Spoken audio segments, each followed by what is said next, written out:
This is Daryl W. Perry, host of FPP Radio News for Saturday, June 17th, 2017, sponsored by Shirefest. Silver is trading at $16.67 per ounce. Gold is valued at $1,254 per ounce. Bitcoin is trading at 1.7 cents, and the average price of Bitcoin is $2,458.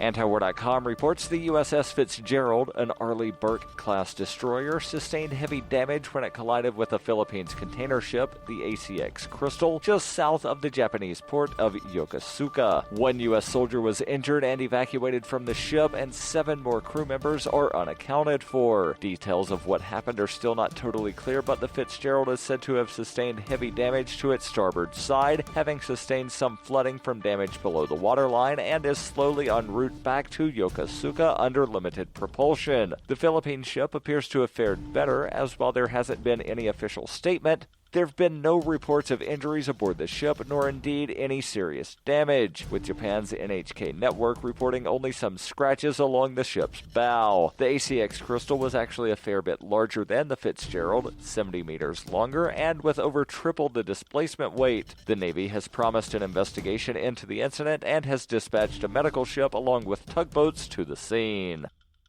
You can support FPP Radio by joining the Fans program. Fans are friends, allies, and numerous supporters. Fans help FPP afford to produce more original content. To learn more or to join the Fans program, visit fans.fppradio.com.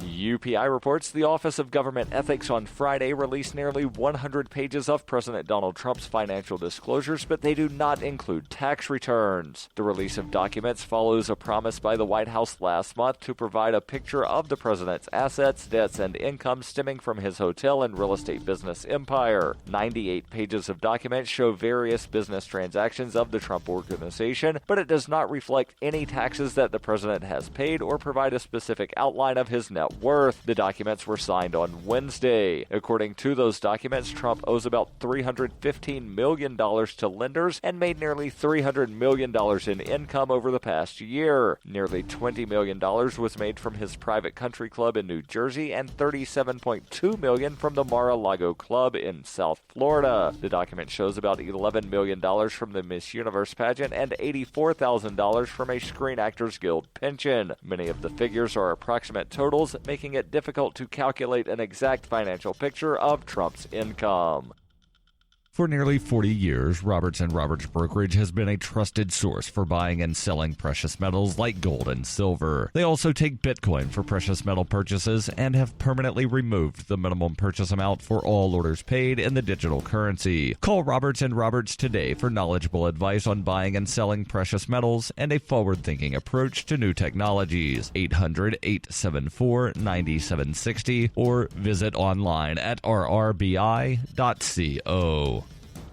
Reuters reports a Minnesota police officer was acquitted on Friday in the slaying of a motorist he shot 5 times during a traffic stop last year, an incident that drew national attention after the victim's girlfriend live-streamed the bloody aftermath on social media. St. Anthony Police Department officer Geronimo Yanez was found not guilty of second-degree manslaughter for the death of Philando Castile. Yanez testified that he feared for his life when he fatally shot Castile last July. The jury sided with the officer after deliberating for more than 25 hours spanning 5 days, acquitting Yanez of all charges. The shooting death of Philando Castile in the St. Paul suburb of Falcon Heights triggered local protest and fueled debate across the country over the appropriate use of force by law enforcement against minorities. Friday's verdict drew an angry reaction from Castile's mother. Valerie Castile told reporters after the verdict, "I'm mad as hell right now. My firstborn son died. Just because he was a police officer, that makes it okay." Hundreds of demonstrators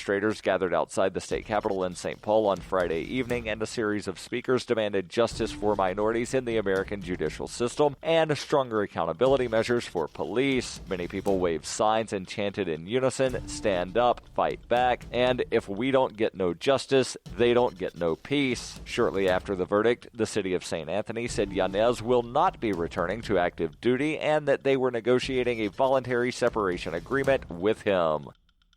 This has been FPP Radio News, online at fppradio.com.